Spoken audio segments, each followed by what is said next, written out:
അല്ല, ഒരുങ്ങാൻ പറഞ്ഞിട്ട് ഒരുങ്ങിയില്ലേ? ഞാൻ മരുന്നില്ല. അതെന്താ? എനിക്ക് നല്ല മൂഡില്ല.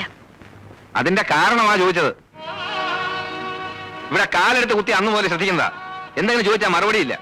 എപ്പോഴും ഇങ്ങനെ മോൻ വീർപ്പിച്ചിരിക്കാൻ ഇവിടെ ഉള്ളവർ എന്ത് തെറ്റ് ചെയ്തു? ഞാനും അമ്മയും. ഇനി ഞാൻ പെരുമാറുന്ന ഇഷ്ടമാവുന്നില്ല, അത് പറയണം. ഒന്നും മിണ്ടാതെയും പറയാതിരുന്ന നിന്റെ ഉള്ളിൽ ഇപ്പം എന്താണെന്ന് ഞാൻ അങ്ങനെ അറിയും. അതല്ല, ഈ കല്യാണത്തിന് നിനക്ക് ഇഷ്ടമല്ലായിരുന്നു എന്തുകൊണ്ട് നേരത്തെ തുറന്നു പറഞ്ഞില്ല? നന്ദാ, പറയാതിരുന്ന പിന്നെ എങ്ങനെയാ അമ്മേ? അത് നിർത്ത്. കല്യാണം കഴിഞ്ഞിട്ട് അധിക ദിവസം ആയില്ല. ഒച്ചയെടുത്ത് അയൽവക്കാരെ കൊണ്ടൊന്നും പറയിപ്പിക്കണ്ട.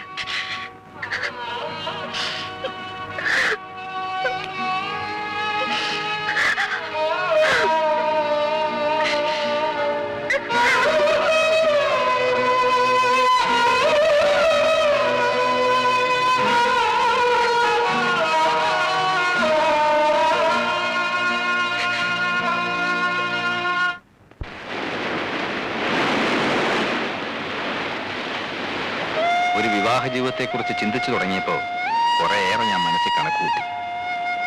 ആർഭാടവും ദാരിദ്ര്യവും സുഖവും ദുഃഖവും ഒക്കെ ഷെയർ ചെയ്യാൻ പറ്റുന്ന ഒരു പങ്കാളി, ഒന്നും ഒളിച്ചു വെക്കാതെ ഇഷ്ടവും ഇഷ്ടക്കേടുകളും വിളിച്ചു പറയുന്ന ഒരു ലൈഫ് പാർട്ട്ണർ, അതൊക്കെയായിരുന്നു എന്റെ മനസ്സ്. പക്ഷേ തെറ്റുപറ്റി. ഒരു കണക്കിന് നോക്കിയാൽ നീ ഭാഗ്യവാനാണ്. നിന്റെ കല്യാണം കഴിഞ്ഞ് 3-ന്റെ അന്നായിരുന്നല്ലോ എന്റെ കല്യാണം. ഫസ്റ്റ് നൈറ്റിൽ കുറച്ചു നേരം മിണ്ടായിരുന്നു ഒഴിച്ചാൽ വസന്തഗോകുല ഇതുവരെ നാക്ക് വായിലിട്ടിട്ടില്ല. ആതിര സംസാരിക്കുന്നില്ല എന്നല്ലേ നിന്റെ പരാതി? ഇതിങ്ങൾ സംസാരിച്ചു തുടങ്ങിയ കുഴപ്പാ. എന്തൊക്കെ അറിയേണ്ടത്? നമ്മൾ ഒരു സിമ്പിൾ എന്ന് വിചാരിക്കുന്ന കാര്യങ്ങൾ ഇതുങ്ങൾക്ക് ഇഷ്യൂവാ. പറഞ്ഞു തൊണ്ടയിലെ വെള്ളം വറ്റും. പിന്നെ സഹകരണം, അത് കുറച്ച് അകലത്തിൽ നിർത്തുന്നതാണ് ബുദ്ധി. നിനക്ക് കാര്യത്തിന്റെ ഗൗരവം അറിയില്ല, അതുകൊണ്ടാ. കേട്ടെടുത്തോളം ഞാൻ പറയട്ടെ, നീ ഉദ്ദേശിക്കുന്ന പോലെ പ്രശ്നങ്ങളൊന്നും ഉണ്ടെന്ന് എനിക്ക് തോന്നുന്നില്ല. ആദരിക്ക് നിന്റെ അത്ര മെച്യൂരിറ്റി ഇല്ല. നീ അവളുടെ പ്രായം എന്തുകൊണ്ട് കണക്കിലെടുക്കുന്നില്ല? പ്രായം കണക്കിലെടുക്കാഞ്ഞിട്ടല്ല, കണ്ടപ്പോ ഇഷ്ടപ്പെട്ടു പോയി. അതുകൊണ്ടാ ഇത് തന്നെ മതിയെന്ന് തീരുമാനിച്ചത്. പക്ഷേ എന്റെ പൊസിഷനും പ്രായക്കൂടുതലും ഒന്നും അവളോടുള്ള പെരുമാറ്റത്തിൽ ഞാൻ കാണിച്ചിട്ടില്ല. പഠിച്ചോണ്ട് നടന്ന പെണ്ണല്ലേ, പ്രായത്തിൻ്റെതാന്ന് കരുതി നീ അങ്ങ് ക്ഷമിക്കും. 1-2 ദിവസം നീ മിണ്ടാനും പറയാനൊന്നും പോണ്ട. 3-ാമത്തെ ദിവസം അവൾ താനെ നിന്റെ അടുത്ത് വരും, ഷുവർ.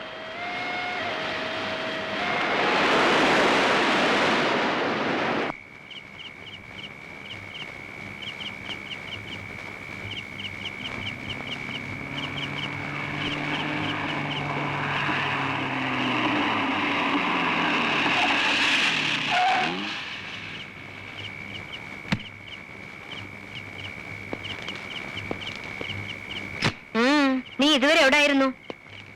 രാവിലെ ഒന്നും പറയാതെ ഇറങ്ങിപ്പോയതല്ലേ? വക്കീൽ ഓഫീസിൽ നിന്ന് ജമാല് വിളിച്ചിരുന്നു. നീ ഇന്നങ്ങോട്ട് ചെന്നതേ ഇല്ലെന്ന് പറഞ്ഞല്ലോ. അങ്ങോട്ട് പോയില്ല. വൈകിട്ട് ഉണ്ണിയെ കണ്ടു. അവനുമായിട്ട് കുറച്ചു നേരം കടപ്പുറം സംസാരിച്ചിരുന്നു.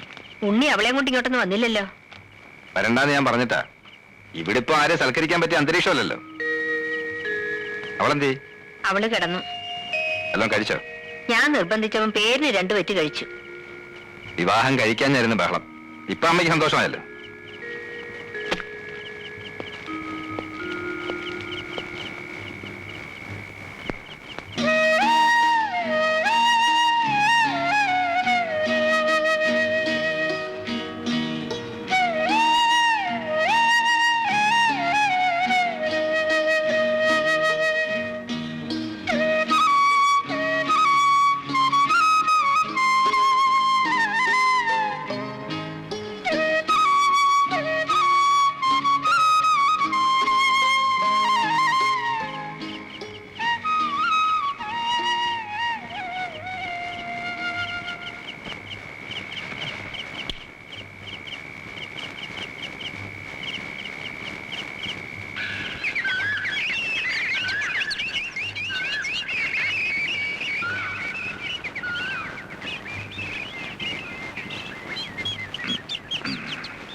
അതിരെ നീ എന്തിനാ കരയുന്നത്? ഞാൻ അപ്പൊ തോന്നിയ വിഷമത്തിന് ഇന്നലെ എന്തൊക്കെയോ പറഞ്ഞു. ഒന്നും എന്റെ മനസ്സിലിരിക്കത്തില്ല. അതുകൊണ്ടാ. നീ എന്നോട് ക്ഷമിക്കേ. അച്ഛനെയും അമ്മയും കാണാത്തതിലുള്ള വിഷമമാണെങ്കിൽ നമുക്ക് വീട് വരെ ഒന്ന് പോവാം. വേണ്ട, ഇവിടെ തന്നെ ഇങ്ങനെ ഇരിക്കുന്നതാ കുഴപ്പം. പുറത്തേക്ക് ഇറങ്ങിയാൽ മനസ്സിന് അല്പം ആശ്വാസം കിട്ടും. ഇന്നലെ വിളിച്ചപ്പോ മൂടില്ല എന്ന് പറഞ്ഞു. ഇന്ന് മൂടുണ്ടെങ്കിൽ ഒരുങ്ങ. താല്പര്യമില്ലെങ്കിൽ വേണ്ട. എന്താ ചായ കുടിക്കാഞ്ഞത്?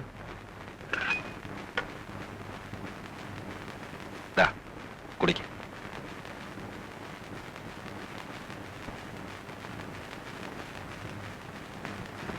നന്ദാ, ദേ ഭാനു വന്നിരിക്കുന്നു.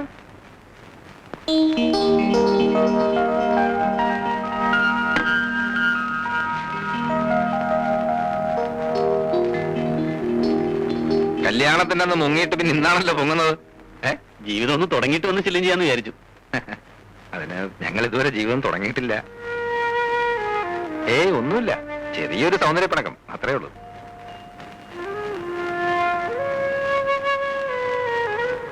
നിങ്ങൾ സംസാരിച്ചിരിക്കെ, ഞാനൊന്ന് റെഡിയാവട്ടെ.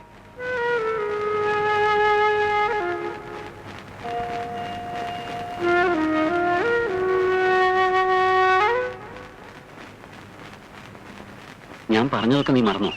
ഞാൻ ശ്രമിക്കാഞ്ഞിട്ടല്ല, എനിക്ക് പറ്റുന്നില്ല ഭാനുട്ടാ. നീ ഇങ്ങനെ ഇൻഡിഫറന്റ് ആയിട്ട് പെരുമാറാൻ തുടങ്ങിയ നന്ദേട്ടൻ എന്ത് വിചാരിക്കും? ഇത്രയ്ക്ക് വെറുക്കപ്പെടാൻ മാത്രം അദ്ദേഹം എന്ത് തെറ്റാ നിന്നോട് ചെയ്തത്? എന്തോ എനിക്ക് അദ്ദേഹത്തെ സ്നേഹിക്കാനാവുന്നില്ല. നീ മനഃപൂർവ്വം ഉണ്ടാക്കിയെടുക്കുന്ന വെറുപ്പ് മാറണമെങ്കിൽ നീ തന്നെ വിചാരിക്കണം. അതല്ല, ഇനിയും ആ മനുഷ്യനെ വെറുക്കാൻ തന്നെയാണ് ഉദ്ദേശമെങ്കിൽ ഞാനിനി ഇങ്ങോട്ട് വരില്ല. നിങ്ങൾ ഒന്നിച്ച് പുറത്തേക്ക് ഇറങ്ങുമ്പോൾ അതുവഴി വരുമെന്ന് കരുതിയിരിക്കായിരുന്നു ഞാൻ. പുറത്തുപോകാൻ പലതവണ വിളിച്ചതാ, ഞാൻ പോയില്ല. ഇപ്പോഴും വിളിച്ചിരിക്കുക. എനിക്ക് വയ്യ. എന്താ അതിരേത്? എന്തുദ്ദേശം നീ ഇങ്ങനെ തുടങ്ങുന്നത്? ഭാനു, വാ കാപ്പുടിക്കാം. ഞാൻ ബ്രേക്ക്ഫാസ്റ്റ് കഴിച്ചിട്ടാണ് പോകുന്നത്. ഞങ്ങൾ നല്ല ഒന്നാന്തരം കുടുംബക്കാരാ. തൊട്ട് നിന്നുകൊണ്ട് യാതൊരു കുഴപ്പമില്ലല്ലോ. നിങ്ങൾ എവിടെ പോകാൻ പ്ലാൻ ഇട്ടിരിക്കുകയാണെന്ന് പറഞ്ഞു. ഞാൻ സമയം കളയുന്നില്ല. ഞാൻ പോകുന്നുണ്ട്. ആതിര വരുന്ന കാര്യം തീരുമാനമായിട്ടില്ലെന്നാ. ആര് പറഞ്ഞു വരുന്നില്ലെന്ന്? ഭർത്താവിന്റെ ഇഷ്ടാനിഷ്ടങ്ങൾ അറിഞ്ഞു പ്രവർത്തിക്കുന്നവളാണ് യഥാർത്ഥ ഭാര്യ, അല്ലേ അമ്മേ? അതെ. നോക്കി നിൽക്കാതെ പോയി റെഡി ആവണേ. പോ. ജാതകത്തിൽ പൊരുത്തം കുറച്ച് കൂടുതലാണെങ്കിലും ജീവിതത്തിൽ അതങ്ങോട്ട് പ്രാക്ടിക്കൽ ആയിട്ടില്ല അല്ലേ? ഇവളുടെ സ്വഭാവ മഹിമയെ പറ്റി ഞാൻ തന്ന സ്റ്റഡി ക്ലാസ് വളരെ അത്യാവശ്യമാണെന്ന് ഇപ്പൊ മനസ്സിലായില്ലേ? കുഴപ്പമില്ല, ഞാൻ കുറച്ച് ഉപദേശിച്ചിട്ടുണ്ട്, ശരിയാവും.